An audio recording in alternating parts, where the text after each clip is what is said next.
الحمدللہ رب العالمین والصلاة والسلام علی سید الانبیاء والمرسلین اما بعد فاعوذ باللہ من الشیطان الرجیم بسم اللہ الرحمن الرحیم۔ میرے بھائیوں، بہنوں، عزیز بچوں اور قابل احترام بزرگوں، السلام علیکم ورحمۃ اللہ وبرکاتہ۔ قرآن سیکھیں تجوید کے ساتھ کے اس کورس میں آج سبق نمبر 13 کے اندر ہم دیکھیں گے کہ مد کتنی اقسام کی ہیں۔ مد جیسے بھی کسی حرف کے اوپر آئے تو آپ کو اس کو حرف کو لمبا کرنا ہوتا ہے، لیکن اس کی چند ایک قسمیں ہیں جو کہ آپ کو سمجھنی چاہیے۔ بنیادی طور پر 6 مد کی اقسام ہیں جو کہ یہاں دی گئی ہیں۔ مد کی علامات میں سے دیکھیے گا کہ کسی بھی لفظ کے اندر جب بھی حمزہ آئے یا پھر جزم کی علامت ہو، یعنی کہ جو سکون کی علامت ہے، جزم جس کو بولتے ہیں، اگر حمزہ اور جزم ملانے کا جو دو حروف کو ملانے کا جو ایک علامت ہوتی ہے، جب یہ آئیں گے تو پھر آپ نے دیکھنا ہے کہ یہ کون سی مد ہے۔ سب سے پہلے ہے مد متصل۔ مد متصل میں اگر آپ حمزہ دیکھیں کسی بھی لفظ کے اندر، ایک حرف کے اوپر اگر مد ہے اور اس کے بعد حمزہ آ گیا ہے ایک ہی لفظ کے اندر، یعنی کہ 2 الفاظ نہیں ہیں، ایک ہی لفظ ہے جس کے اندر حمزہ آپ دیکھیں گے اور اوپر مد بھی ہوگی، اس کو ہم کہیں گے مد متصل۔ مثال کے طور پر یہ لفظ ہے جاء، اس کو آپ 3 سے 4 سیکنڈ تک لمبا کریں گے۔ جاء ایک ہی لفظ ہے، اس ایک لفظ کے اندر آپ دیکھ رہے ہیں کہ حمزہ آ رہا ہے، تو اس کی جو مد ہوگی وہ کہلائے گی مد متصل۔ دوسری ہے مد منفصل۔ مد منفصل میں بھی آپ حمزہ کو ہی دیکھیں گے، لیکن وہ حمزہ جو ہوگا وہ اگلے لفظ کے اندر ہوگا، یعنی کہ 2 الفاظ کا مجموعہ آپ دیکھیں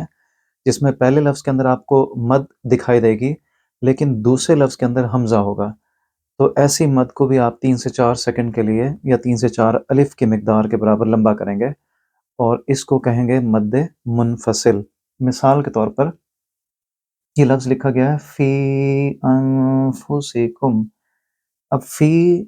بذات خود ایک لفظ ہے، انفسکم دوسرا لفظ ہے، اور فی کے اوپر آپ مد دیکھ رہے ہیں، اور یہ جو حمزہ ہے یہ حمزہ جو نون کے ساتھ مل رہا ہے، یہاں نون اخفا ہے کیونکہ نون کے بعد ہے فا، تو آپ نے یہاں غنہ بھی کرنا ہے اور فی کو 3 سے 4 سیکنڈ کے لمبا کریں گے۔ انفسکم میں حمزہ ہے لہٰذا یہ ہے مد منفصل، اس کو بولیں گے فی انفسکم، اس پہ آپ نے غنہ بھی کرنا ہے۔ تیسری قسم ہے مد کی مد لازم۔ مد لازم میں آپ نے شد یا جزم یہ 2 علامات دیکھنی ہیں۔ اگر جزم اور شد اصلی میں نے لکھا ہے کیونکہ کچھ الفاظ ہوتے ہیں جن کے اوپر یہ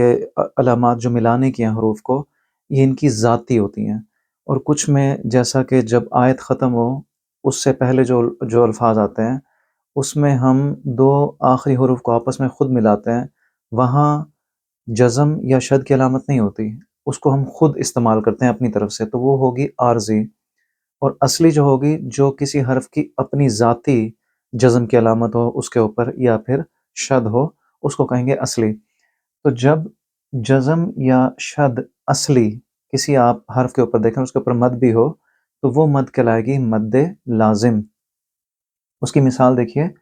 جانن، اب یہ ایسا لفظ ہے سورہ رحمان میں بھی 2-3 مرتبہ استعمال ہوا، قرآن پاک میں کافی جگہ پر آپ دیکھیں گے یہ لفظ۔ یہاں جیم کو نون کے ساتھ ملائیں گے تو پھر یہ مکمل لفظ بنے گا، تو نون کے اوپر جو شد ہے وہ اس کی اپنی ذاتی شد ہے جس کو ہم اصلی شد کہیں گے، تو اس کو بولا جائے گا جانن۔ یہاں کیونکہ نون کے اوپر نون مشدد ہے، آپ نے یہاں غنہ بھی کرنا ہے، تو اس کو بولا جائے گا جانن، 3 سے 4 سیکنڈ کے لیے اس کو لمبا کریں گے، تو یہ ہے مد لازم۔ مد لین لازم، آپ کو یاد ہوگا سبق نمبر 4 یا 5 میں آپ کو لین حروف پڑھائے گئے تھے، اگر واو سے پہلے زبر ہو یا یا سے پہلے زبر ہو تو اس کو لمبا نہیں کریں گے، بلکہ او، بو، تو یا ای، بئی، تئی، اس طرح کے جو آوازیں ہیں، تو واو اور یا لین کے جو حروف ہیں جب یہ آپ دیکھیں گے مد کے ساتھ تو پھر آپ نے دیکھنا ہے کہ جو لین کے جو بھی حروف ہیں ان کے اوپر جو ملانے کا جو ایک علامت ہے جزم میں سے یا شد میں سے، وہ ان کی ذاتی ہے کہ عارضی ہے۔ جب وہ ان حروف لین کے اوپر اگر آپ مد دیکھیں جو کہ ان کا ساتھ جو جزم اور اس کے جو تشدید ہے وہ اس کی اپنی ذاتی ہو، تو اس قسم کو کہیں گے مد لین لازم۔ لازم کا لفظ یہ دیکھیے گا کہ اصلی جو جزم یا تشدید کی علامت ہو، تو وہاں آپ یہ دیکھیں گے کہ مد لین لازم کا لفظ آپ دیکھیں گے ادھر۔ مثال کے طور پر عین، یہاں آپ دیکھیں کہ نون، یہ جو آئی کو آپ آئی ایک لین کی آواز ہے، اس کو ہم نون کے ساتھ ملائیں گے، اور عین ایک لفظ ہے، اور نون کے اوپر جو جزم کی علامت ہے وہ اس کی اپنی ذاتی ہے، لہٰذا عین کو آپ لمبا کر کے پڑھیں گے اور اس کی جو مد ہوگی وہ کہلائے گی مد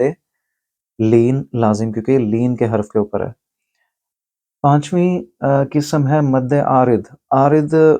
دعوت عربی میں بولتے ہیں، اردو میں آپ عارضی کہہ سکتے ہیں، کہ جب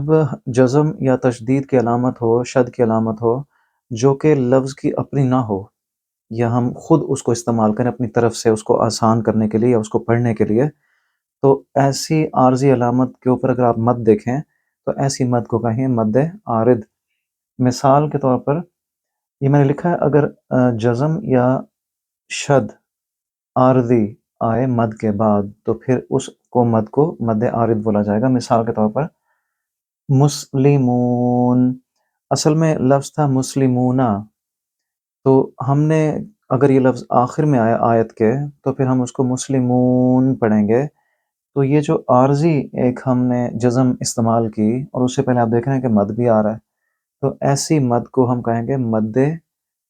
عارض۔ اور یہی اگر صورتحال ہو لین کی آواز کے بعد، یا واو لین یا یا لین کے بعد، اگر آپ یہی مد دیکھیں جس میں جو جزم کی علامت ہے یا شد کی علامت ہے وہ عارضی ہو، جزم دیکھیے گا خاص طور پر، اگر جزم عارضی ہے تو پھر اس کو ہم مد لین عارض کہیں گے۔ لین میں لازمی طور پر آپ نے حروف لین کو دیکھنا ہے کہ وہاں حروف لین میں سے واو یا یا میں سے کوئی ہے کہ نہیں۔ اگر وہ لین کا آپ کو آواز نہیں نظر آتی یا لین کے حروف نظر نہیں آتے تو پھر وہ مد عارض ہوگا، لین عارض نہیں ہوگا۔ یہاں لکھا گیا ہے کہ جزم اور شد جو کہ عارضی طور پر ہیں، اگر وہ آتے ہیں لین حرف کے بعد تو ایسی مد کو مد لین عارض بولیں گے۔ مثال کے طور پر خوف، جیسے سورہ قریش میں وَآمَنَهُم مِّن خوف، خوف جو ہے وہ لین کا لفظ ہے اور اس کو ہم ملا رہے ہیں فا کے ساتھ۔ خوفن تھا لیکن ہم نے فا کو ہم نے خو کے ساتھ ملا دیا ہے۔ ایسی جو علامت ہے جو ہم نے خود استعمال کی ہے لفظ کو بولنے کے لیے، تو یہ عارضی علامت ہے، لہٰذا خوف کو آپ لمبا بولیں گے، اور اس قسم کو مد کی اس قسم کو ہم کہیں گے مد لین عارض۔ اس کے علاوہ بھی مد کی اقسام ہیں، لیکن یہ جو 6 اہم جو اقسام ہیں جو کہ بار بار آپ قرآن پاک میں دیکھیں گے انشاءاللہ تلاوت کے دوران، وہ انہی میں سے ہوگی۔ میں آپ کو کچھ مثالیں پیش کرتا ہوں تاکہ آپ کے سمجھنے میں آسانی ہو۔ اس مشق کے اندر دیکھیے، پہلا لفظ ہے جاء، یہ ایک ہی لفظ ہے اور اس میں آپ حمزہ دیکھ رہے ہیں، تو یہ ہے مد متصل۔ اس میں آپ جا کو لمبا کریں 3 سے 4 سیکنڈ کے لیے، اور اگلے حرف کے اندر آپ دیکھیں، اگلے لفظ کے اندر جی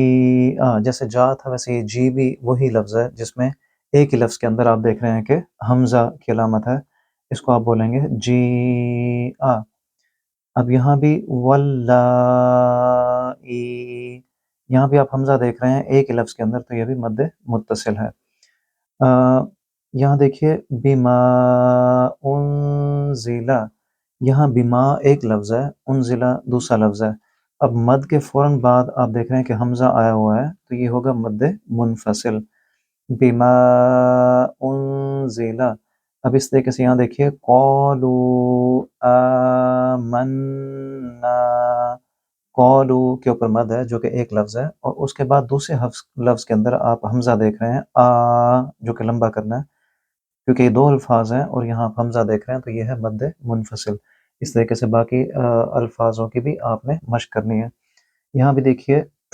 یا بنی اسرائیل،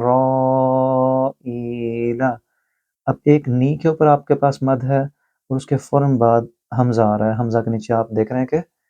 زیر ہے،